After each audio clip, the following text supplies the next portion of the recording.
Be succinct, Chewie, but don't act like you're trying to be succinct. I don't know. Growl casual.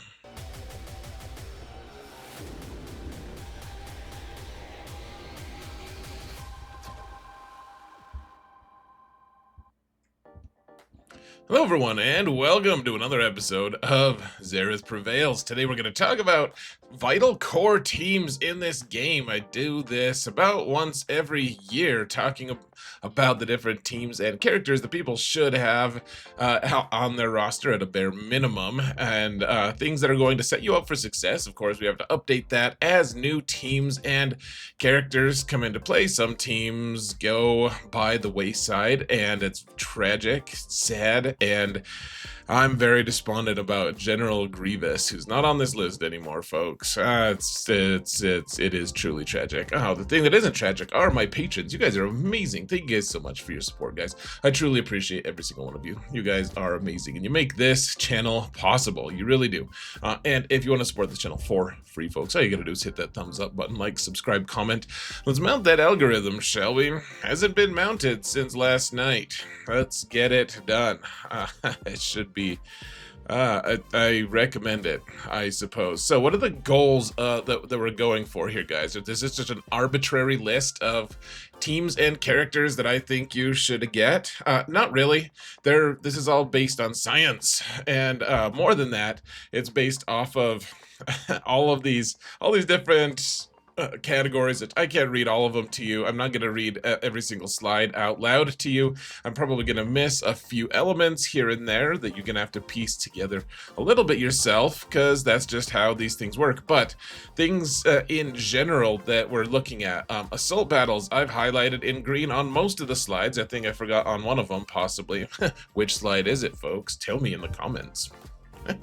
But one way or another, folks, we're looking at how they're impacting the game in totality on all the different stuff, especially if you're a newer player or a mid-game player. You need to be checking those boxes, getting all of the different things that you want resources in this game, and not worthless resources, actual relevant, strong resources. And just because you're good in GAC doesn't mean you get that many resources from GAC. GAC is more fun than the rest of the game modes, in my opinion, but that's not really the goal necessarily. You want to be able to get stuff, and if you want to play PvP a whole lot, you probably need more stuff than most, because you'll be randomly gearing a lot of different squads. So things like assault battles, proving grounds to unlock those really strong conquest characters. You want to gear teams that are efficient, that don't cost a lot of bottleneck resources like Kyrotech, Zetas, or Omicrons. You want to be able to win in Fleet Arena. You want to be able to possibly join a better guild that will let you in because you have the right teams, etc. So we're going to be looking at all of that. Bonus points in the comments from anyone who knows the quote in yellow here: richer and cleverer than everybody else. That's what we want to be, though, folks. That's an important aspect of a resource management game like this. I know people call it a character collector game, but I would argue that it's more of a resource management than anything. So number one, and guys, I have to say, I liked the little numbers next to the team names a lot. It looks aesthetically pleasing to me, and people like having those numbers. This isn't really a particular specific order. People are gonna be like, "What, really? The such and such team in number 9? Like, I think they should be number 6." You can debate that. I don't care about that order, really. This is more of a get these teams because they're good and they help you, and if you need to follow a particular order based off of your own preferences, that's totally fine. But all these teams, in my opinion, are about the same level of urgent. Some of them, you can kind of pump the brakes on, I guess, but for the most part, I do think that getting too caught up in the ranking of this is going to be detrimental. So CLS, this team has been around for a long time, and has it changed for a long time? These are all pretty old characters. I don't think any of them were around when Kyrotech was out. Maybe Chupio. I'm not sure though, guys. So they're all older characters. They're all requirement characters, which is nice because you'll need them all for requirements. Anyways, none of them have Omicrons, and this is they beat a lot of different Proving Grounds teams. They are like kind of the OG team of all the turn meter gain nonsense. Like you just get so much turn meter for the stuff you get, and they're just so useful in this game. Honestly, they've been useful for for a half a decade, for halves of decades in this game. They're good at PvP. They've kind of throttled down a little in PvP, but that's really the smallest concern. They're good in Conquest. They're good at Rise of the Empire. They're good in, like I said, Proving Grounds. Han and Chewie are really good early game pilots. You're gonna want Profundity, and the best ship to go with Profundity is the Millennium Falcon. In fact, I don't think you can even unlock Profundity without the Falcon, but well, maybe you can. You can't use Profundity without the Falcon, though. So, all really good stuff. Oh, and they have their own assault battle. Look at that. It's in green. It's officially in green. Night Sisters are the next one, and this one is a really tricky one because there's a second Night Sisters team that exists now, and it's better in almost every way, in almost every circumstance, than the old one, unfortunately. The old one, the one that I'm showing you here, is actually very strong. And all the screenshots I took were from my main account, just because I was trying to hustle through and I forgot that sometimes people like to see the proof that you don't need to have all these different things relicked. But, here, well, just a sec. Here we go. I found the slides from the last 2 years that I made this video. Look at those Night Sisters, how in this picture, they're gear 12 on a lot of them. And then I show a picture from my even smaller account the next year, and they're even lower gear. The big common denominator is what here, folks? Old Daka has relics on her, and you need relics on Old Daka, and the rest of them you don't need relics for a long time, actually. It's a pretty cheap squad to get, and they're easy to farm. They do require, I think, 5 total Zetas. You don't really need the leadership on Asajj. The rest of them, I guess Marin you could do without 1 maybe, but you do need Marin's Omicron. You don't need Asajj's. It's a fairly cheap squad, and they destroy in Conquest. In fact, it's almost better if they're low gear, folks, because they die so much and they have mechanics to revive that so much to the point that you want them to die often and early so that Asajj and Daka can ramp really nicely. So really good squad for Conquest, really good squad for that. They have an assault battle that they can beat tier 2. I mean, like if you really want to get technical, they could beat tier 3, but it's not really that practical on a lot of levels. The new Night Sisters team can do it, which we'll talk about in a minute. But yeah, this destroys in Conquest. They beat a Jabba, like a lot of different Jabba teams. Surprisingly, they still beat a Galactic Legend. Out of all the teams that they're relevant against in GAC, they can beat Jabba. Otherwise, they also have a GET2 mission in Rise of the Empire territory battles, and there is a Talzin monthly Zeta event. Like, this is a team that keeps giving, folks. It's been good for a long time. When Marin was finally released, it was good then as well. Like, it was even way better then. Like, Marin revitalized this squad, and it's still strong today. It's just kind of been supplanted by this new team. So Splinters, I'll do this for a few of these teams, just showing you guys the different teams that are kind of available for this. And so there is this original team, and this is the best version of it, is the one that I showed you with Asajj, Marin, Daka, Zombie, and Talzin. And then there's the Great Mothers team below that, which has all new players on it. And your original team is actually not benefited by adding any of these 5, like the Dark Trooper Peridia, the Night Trooper, all of that stuff. What I do want to point out here, folks, is first off, getting the Great Mothers and all of those characters.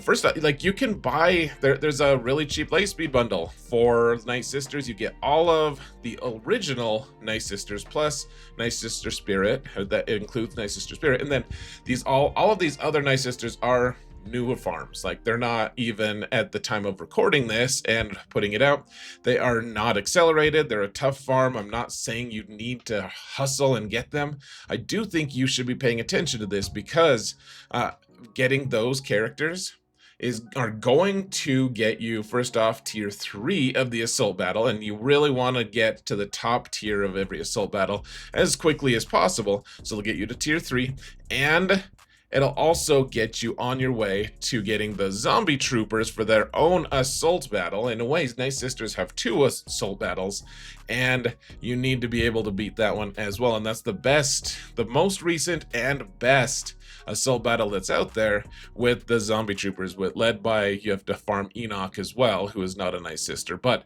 things to keep in mind, folks, these teams are, I think, going to be pretty central to the game moving forward. I don't think it's going to be a bad move. They're very meta right now. I think they'll continue to be that as well.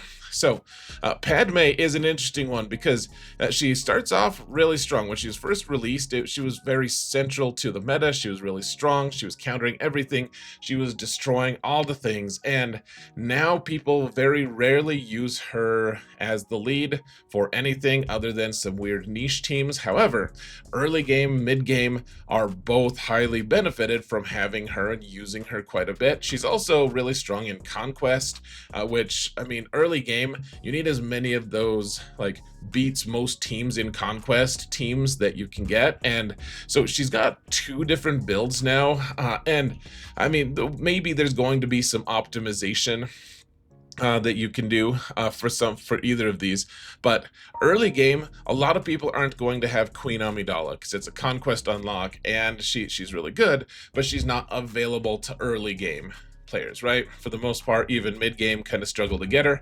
And no offense, you guys who are high-functioning mid-game players, you guys are awesome. Don't let anyone except for me tell you otherwise.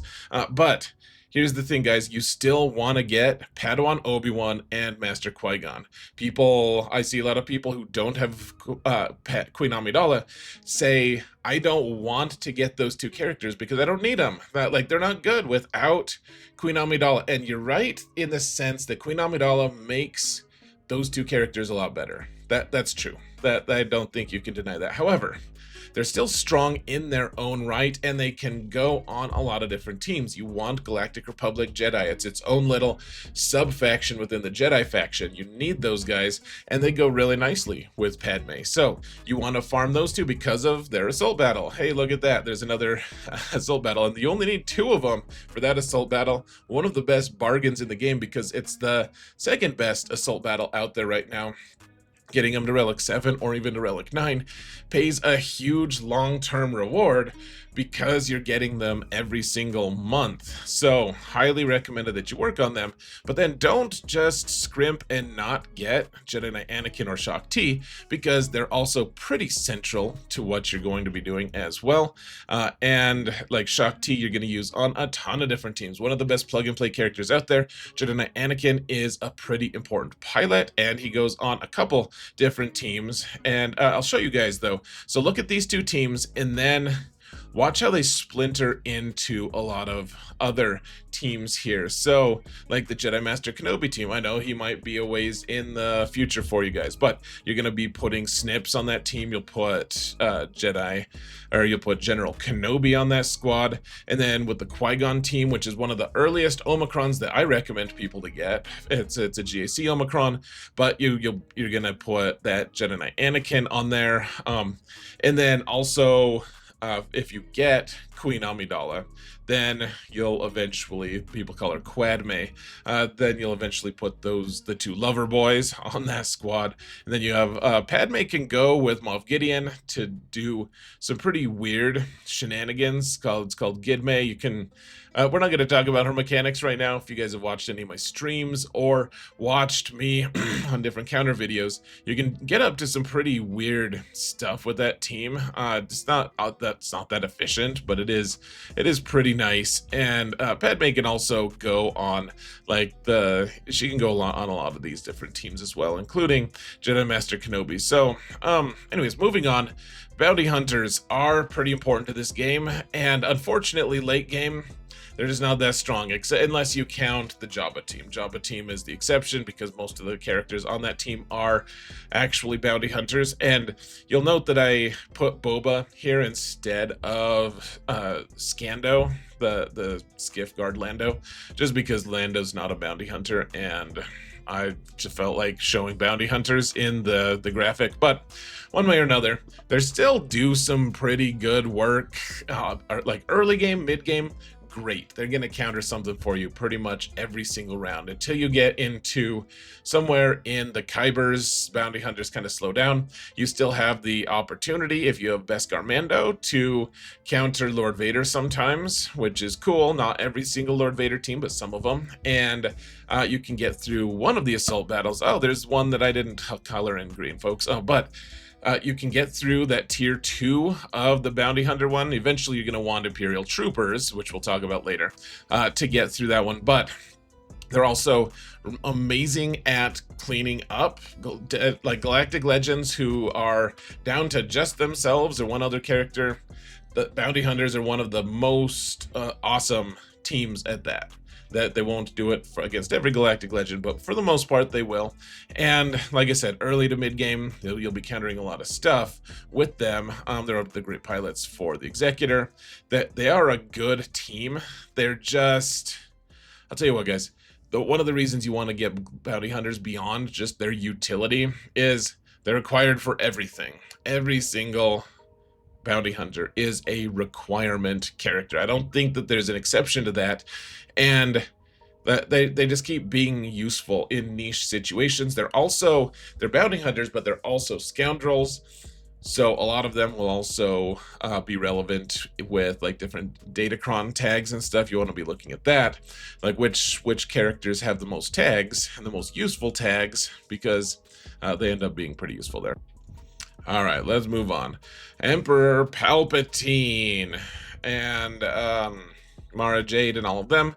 So this is a team that you will eventually never use again, by which I mean you'll use all of the characters pretty consistently, but you won't necessarily use them on this team ever again. Like in early game, that's great. This is the other really nice. So CLS is really good at turn meter gain shenanigans. This is the other team that does really well on turn meter gain. So anyways, you don't necessarily have to have Moff Gideon as the 5th. I think he's pretty good and useful in a lot of different circumstances, and eventually we'll staple him to that Gidme team with Padme, or we'll put him with Remnant. But one way or another, they're all characters that are really strong early and mid game, and then they eventually become really strong end game. They just go on different teams. And Empire, I think they do have one assault battle, but I think you typically just want to use Imperial troopers to do that one. They're also, a lot of these happen to be Sith. Well, Palpatine and Darth Vader are, at least.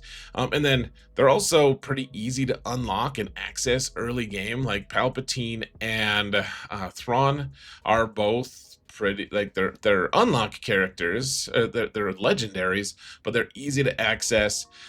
Thrawn is a pretty strong, well, early game and mid game, even end game to some degree. Like he's good at piloting and all of that. They're all requirement characters. You need them to unlock other things. So it's a good squad. And then the thing you really want to be focusing on here with this squad, though, is where they end up at. So like Darth Vader can go with Lord Vader. He can go with Dr. Aphra. He can go with Darth Bane. Actually, is pretty nice there against different builds. And then on Lord Vader, like Thrawn ends up there more often than not. Palpatine and Mara end up going as a good tandem on a Starkiller squad. And then you also have Gideon, who can go with either Remnants or with Padme, something like that. Like they all splinter into really relevant, strong squads late game. So working on them early game and having them be like one powerful squad early is going to end up benefiting you long term. Like, you're not gonna waste any of these characters. It's like, oh yeah, this character was good until I hit a certain point, then I never used it again. Like, that doesn't really happen with this squad. Okay, so Jedi Knight Revan, Jedi. Jedi Revan, super easy to unlock. Once you get his characters up to 7 stars, you don't need more than like gear 8 to be able to unlock him. But you probably end up wanting to get him higher than gear 8. So the team I'm showing you guys are all like super early Jedi that you should probably be working on anyways. And so they're really good in PvP. They're really good in PvE. They have a Jedi Assault battle that you'll eventually, to get to tier 3, you probably want to get like at least Jedi Knight Luke. He's going to be really important to that, but it's an easy, cheap farm. A lot of these don't require Chirotech because Chirotech hadn't been invented yet. And you'll just keep building onto this team forever because Jedi are central to the game. It's an important aspect. It's important to Star Wars, right? Like, name one faction that's more important than Jedi to the universe of Star Wars? Like, obviously it's Jedi. So yeah, you'll keep building onto this team. Ezra has recently been released. He's really nice on this squad. And like I said, Jedi Luke. Well, here's some of the splinters. So like you'll eventually have a lot of these characters on the Jedi Master Luke team. You'll want to get Jedi Knight Cal eventually as well. He's pretty central to what Revan's trying to do. Jedi Knight Luke. You want Hoda, which is Hermit Yoda, for a lot of these builds. Saw eventually inherits Kyle Katarn. There's all sorts of crazy things that can happen with the Jedi, and you're not wasting your time with them, I guess, is the thing that you really want to be focusing on. It like, you don't want to waste your time on working on teams and characters that aren't worthwhile, but none of these are bad. Jedi Revan just happens to be, in my opinion, pound for pound, he still is the best legendary character. I'm not saying that he's not better than Galactic Legends, but in a lot of ways he is just better than almost any other legendary because he just does some crazy stuff, and he's super old. He's been around for half a decade at this point, I think, maybe even more, and he's still just. He still does stuff in this game that no one else does. It's crazy. Next, we have Sith Triumvirate. So this is the Traya squad with Scion and Nihilus. You want to get Savage. This is one of the few teams that's like, none of them are required for anything. I mean, Darth Talon, I guess, but she's like on the periphery. She's not as necessary for the success of this team. You do want a couple Omicrons on Traya and Savage. I know I have the graphic with the Omicron on Traya, or on Talon, but I would not really recommend that. I do think that, so the squad is really good in Proving Grounds. It's really good in GAC. It's not required for anything. That's the thing that kind of sucks. The mechanics, I remember reading her mechanics way back in the day and thinking, how can this ever be beat by anything? And obviously it's not the ultimate team anymore, but that was before Galactic Legends, and it's still so strong. Once it started getting a little weaker, they gave her an Omicron, and Savage has his Omicron, which is also really good. Kind of an expensive team that's full of non-requirements, but it's just so relevant in all the different game modes. It just is. It's really strong.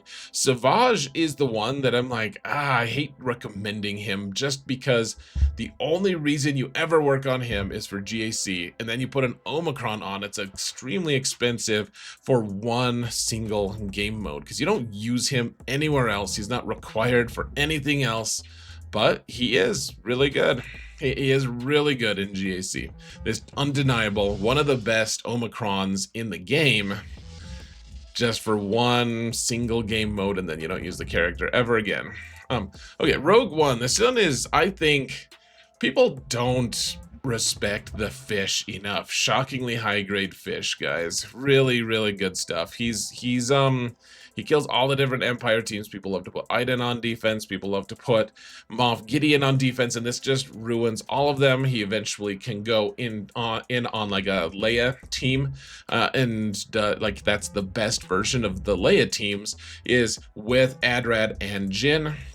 He does really good in Rise of the Empire, actually, with Leia. Like, you can, because he hands out that debuff or that buff to himself and Jin, you can one-shot some of those troopers that have like 5 stacks. You can just kill them and they just die without having any of their stacks go down. So that's kind of fun and cool and stuff. The team is really good. It's a little bit better with K2SO instead of Biston, though Biston is required at Relics for something, and K2SO is not required for anything, so I just have Biston in the graphic here. But otherwise, this is a very strong team. Early to mid-game, you need them, obviously, for piloting, for the profundity, and yeah, it's relevant still, guys. It's less relevant in the end game, but I still usually find a use for it, honestly, guys. It's a good team and way underestimated, folks. It really is. Imperial Troopers, this is a team that used to be like so essential to all of my plans. Took out so many things in GAC, took out things in Territory Wars. It's not as relevant in PvP anymore. It still does kill some stuff, but not as relevant. Like early game, sure, but late game, not so much. They have 2 assault battles though, guys, and you get all the way through tier 3 on both of them, which makes it worthwhile to work on them anyways. And they're just really good characters. Most of them are requirement characters. They do really well. You really need at least that core of General Veers, Dark Trooper, and Admiral Piet. The other 2, Stark, he's a requirement character, so why not? And Range Trooper is probably the best other one, though you could do Moff Gideon on that squad. That's another use for Moff Gideon that we keep finding. So Moff Gideon can go on 3 different squads that we've talked about so far. So really strong team. The other nice thing is you don't need a huge mod investment on this team. You only need 1 character that's pretty quick. You want it to be Piet or Moff Gideon, but otherwise everyone else, you can have like 0 speed on General Veers, and that actually works just fine. You don't need speed on them because they're turn meter gain reliant. And then I couldn't really decide what the 10th one. I don't think Grievous is relevant enough to really be a central team. I think what I'm going with are the Smuggler / Scoundrels right now. Dash Rendar is really good if he has his Omicron, goes with Vandor, because Vandor revives all the light side scoundrels on the team.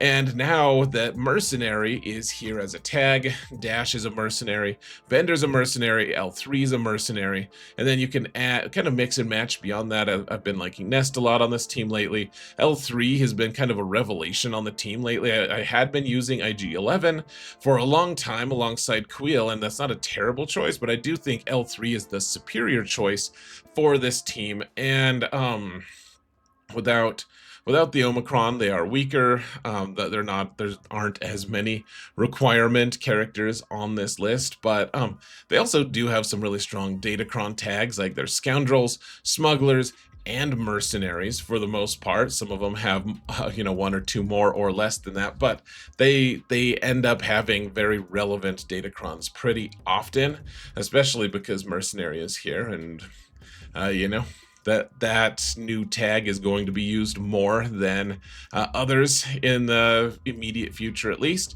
And it's a very versatile squad that beats a lot of different game modes. This is probably the least essential of the teams, but that's why it's number 10. Now, so honorable mentions. Phoenix, a lot of people argue with me that Phoenix is one of the core teams, and I don't necessarily disagree. Like, they're really strong early and mid game, and then they just peter out, folks. They're not good late game. They don't do much. I'm sorry to say. Some people say, oh, they beat Inquisition every time, except if Inquisition have good Datacrons, which they always do, and then they don't beat Inquisition every time. They beat them like once a year, if that. They're really strong in Conquest, but there's a lot of teams in Conquest that beat them. They are a strong early game team.